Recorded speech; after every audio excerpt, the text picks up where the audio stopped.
Welcome. In this video, we're going to be looking at modeling with Excel. We're going to look at a linear model and an exponential model. The exponential model we're going to look at refers back to the atmospheric pressure model we used in our last lesson. You will need the Q-form equation that we determined, so you may want to pull that up. Okay, so let's look at the linear model we have on page 115 in your MAT043 workbook.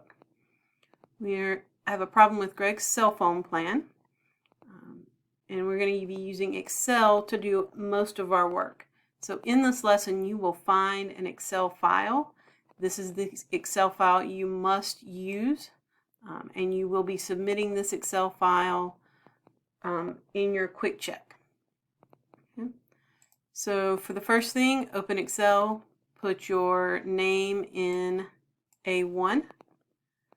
Okay, so I'm going to click over there and I'm going to type first and last name.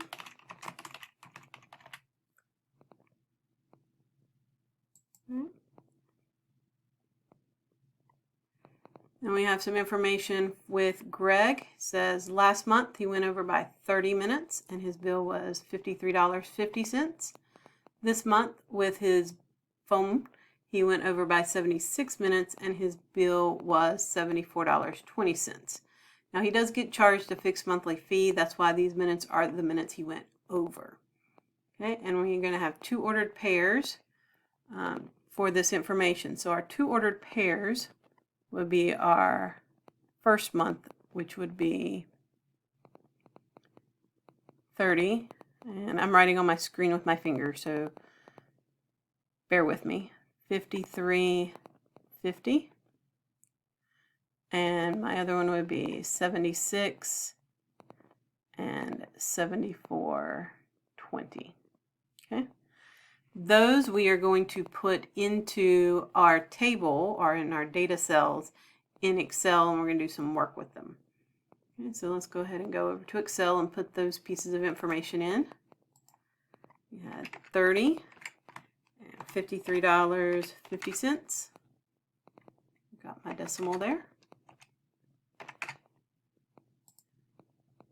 And just double check there, 76 and $74.20.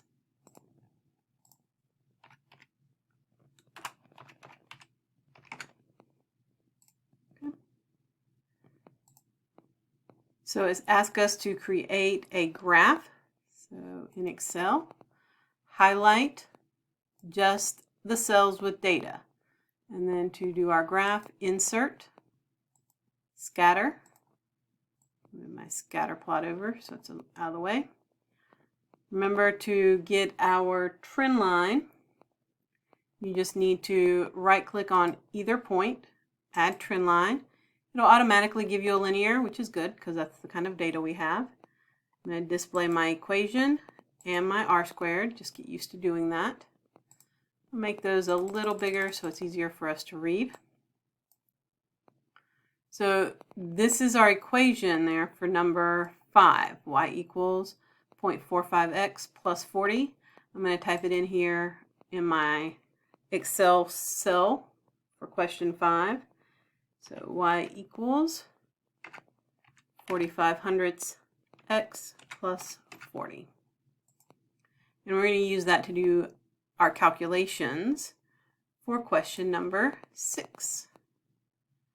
So for question 6, it says calculate the bill for 10 minutes over by hand. Let me just write that equation in here. Y equals 0.45x plus 40. Right? So if we have 10 minutes, okay, that 10 is going to go in for our x. So we would have y equals 0.45 times 10 plus 40. Put that into our calculators. We should get y to equal 44.5.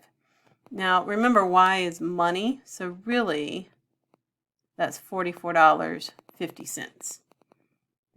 So remember, with money, money has 2 decimal places, okay, not just one, so make sure it's formatted correctly.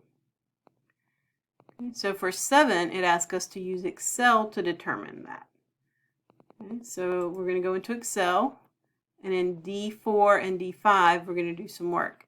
So for D4, a number of minutes over is 10.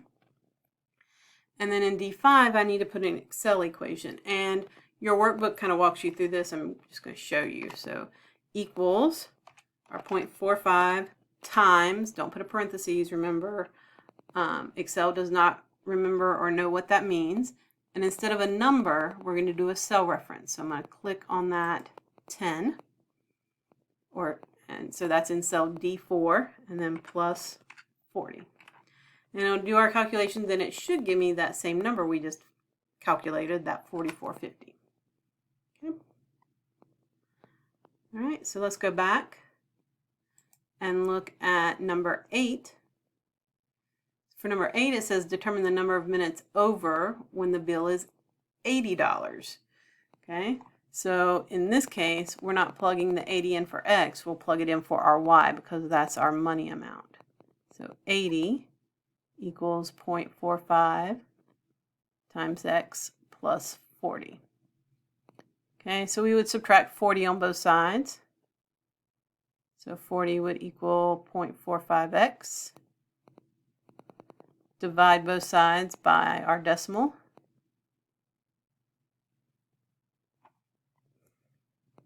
And X should equal 88.8, and that 8 repeats. Okay. So we're going to do that with Excel now, except we're going to use GoalSeek to help us do those calculations. And this will walk you through it, but I'm going to show you how to do it. Okay, so we're going to highlight that cell where we already have our formula, and we're going to copy it over.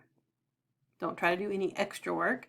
Now, when we copy it over, it's using E4 as a reference, okay, because it knows that we want to use the next cell over. And right now, it's calculating it to be 40, because that's registering as 0. Okay, so no minutes over. Now, to calculate it and determine when it's going to be 80, we need to use GoalSeek. So I'm going to go to Data, What If, GoalSeek, and that value that we want to change is that 40. We don't want it to be 40. Instead, we want it to be 80. And the cell we need to change is the number of minutes. Okay, so we're always going to be changing where our formula is. Okay, and so then we're going to change, okay, where our minutes will go. We should get the same answer we got when we did it by hand. Okay.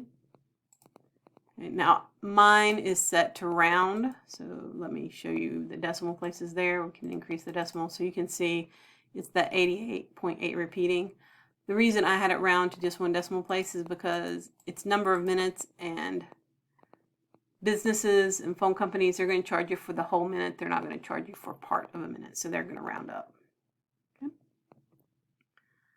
All right.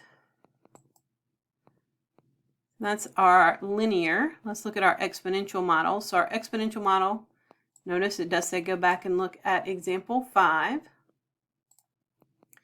So I have pulled that up, and the equation we had there was Q equals 1081.7 times the quantity 1 minus 0.1367 raised to the A. Okay, where we had, and actually I think instead of Q there, I had a P value because we said pressure was equal to these, and then that was our altitude, was our A. Okay. So that was our equation we had. Now we're going to use this model to determine our atmospheric pressure if the altitude is 17 kilometers. So instead of A, we're going to plug that 17 in. So 1081.7 times our quantity and that would be raised to the 17. Okay. If I put that into my calculator, I get the pressure to equal 88.89. And out of space there. Write it down here. Okay. All right, now we're going to use Excel to do those same calculations because Excel will do it faster and it's sometimes a little easier to do it in Excel. Now when we get to the next part where we're going to do or try to calculate the exponent, we're not going to do that by hand. Okay? We always use Excel because to do that by hand requires us to use logarithms and some other math features, and we don't want to have to do that. That's too much effort. We want Excel to do the work for us. Okay? So let's go into Excel. Click down here where we have our atmosphere tab. Okay, for our altitude, we had 17. And then the pressure, we're going to have to put in our equation. So equals, and have to put it in it as an Excel equation. So equals, and then 1081.7. Multiplication symbol.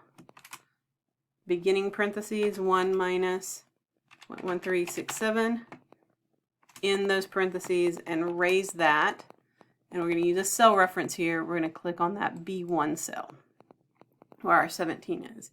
When we do this, it should calculate to what we got when we did it by hand, which was that 88.89. There we go. Okay. So now for our next part, see for number 4, we want to know the determine the altitude if the pressure is 8.72 millibars. Okay. So we're going to copy our equation over. I'm going to drag that formula over so it fills in for us. We're going to use goal seek again because since we have that formula, we're looking for that exponent, we have to use goal seek. Okay. Data, what if, goal seek. We're changing the pressure where our formula is. We want it to be 8.72. And we want to change that cell above, that's C1. Click OK. And it did our calculations there. So 32.8 would be our altitude. So around 33 kilometers, our pressure is going to be 8.7. Okay. So this should help you with your practice problems on the next couple of pages. Please do your practice problems again in this Excel file. You'll see down here you have a tab for each one. I've also already put in the data so you don't have to copy it or type it in. And you have places to put in your answers for each of those. Okay. All right, so get to work on that practice, and if you have any questions, let me know.